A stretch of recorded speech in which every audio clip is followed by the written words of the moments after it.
Hello everyone, नमस्ते सबैजनालाई। माको किचनमा हजुरहरूलाई धेरै धेरै स्वागत छ। आज म हजुरहरू सामु नयाँ परिकार लिएर आएको छु। आज म बाँसको मुना टुसाको तरकारी बनाउँदै छु। यसको लागि चाहिने सामानहरू यस प्रकार छ।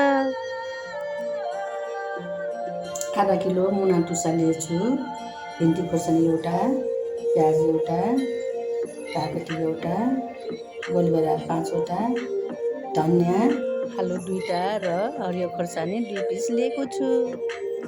यो तामाको बोक्रा निकाल्नुपर्छ। यसरी सबै टाँसेर निकाल्ने।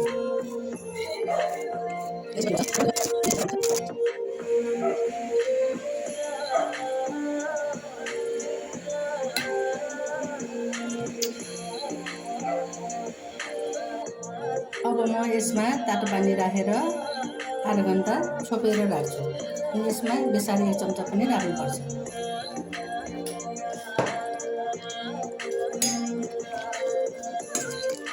यसलाई आधा घन्टा छोपेर राख्छु।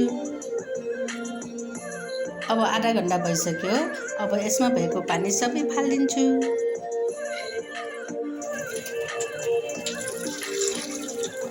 हेलो साथीहरू, अब म तरकारी बनाउन सुरु गर्छु है त। अब म इन्डक्सन अन गर्छु। कराई एउटा बसालिदिन्छु। यसमा हजुरहरूले फ्राई प्यान पनि युज गर्न सक्नुहुन्छ। अब म अन गर्छु।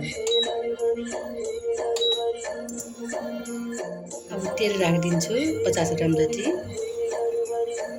हजुरहरूले आफ्नो हिसाबले राख्न सक्नुहुन्छ। म यसमा मेथी छानिदिन्छु।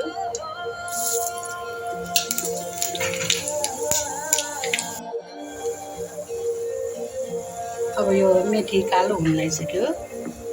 अब यसमा तेजपत्ता 2-3 पत्ता राखिदिन्छु। त्यसपछि बेसार मैले यसमा प्याज एड गरिसकेँ। अब भिन्डी खोर्सानी राखिदिन्छु। त्यसरी राम्रोसँग चलाउनुपर्छ।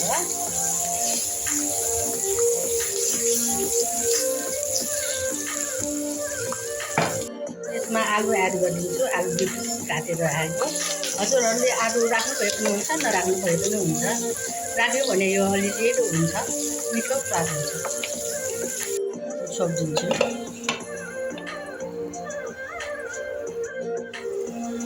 अब म राम्रोसँग चलाइदिन्छु। अब यो टुसा तामा एड गर्छु।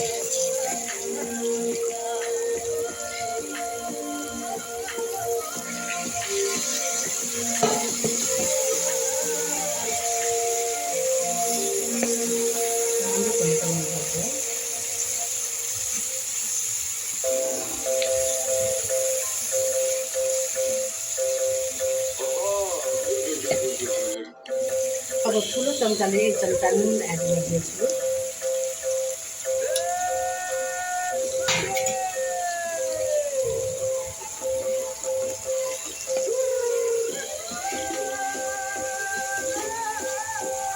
अब एकछिन छोपिदिने।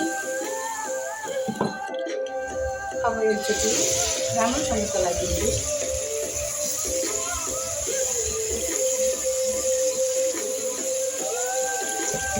अब यसमा म हाफ चम्चा जिराको धुलो एड गरिदिन्छु। खोर्सानीको धुलो हाफको हाफ राखिदिन्छु। यो लो फ्लेममा राख्नुपर्छ, नत्र यो डढ्न सक्छ। अब यसमा मैले हाफ चम्चा अदुवा लसुनको पेस्ट एड गर्दैछु। अब राम्रोसँग चलाइदिने।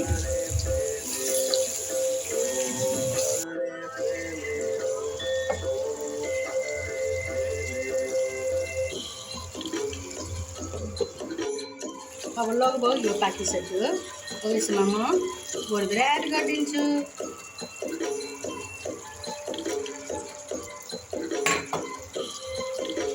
अब एकछिन अब यो पाकिसक्यो।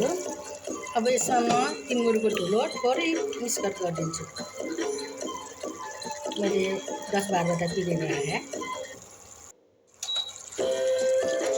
अब यसमा थोरै पानी एड गरिदिन्छु। नत्र यो डढ्न सक्छ। अब एकछिन छोपिदिन्छु। अब यो तरकारी पाकिसक्यो। अब यसमा कागती एउटा निचारिदिन्छु।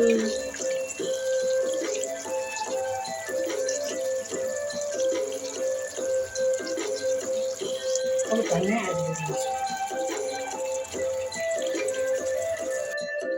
यो तरकारीले धेरै फाइदा गर्छ। यो तरकारीले ब्लड प्रेसर नियन्त्रणमा ल्याउँछ, कोलेस्ट्रोल कम गर्छ, हात जोड्नी दुखेको, नसा सुनेको सबै राम्रो गर्छ। ग्यास्ट्रिक, पेट फुलेकोलाई एकदम राम्रो। जुनसुकै बिरामीले पनि खान सक्नुहुन्छ। टुसाको तरकारी रेडी भइसक्यो।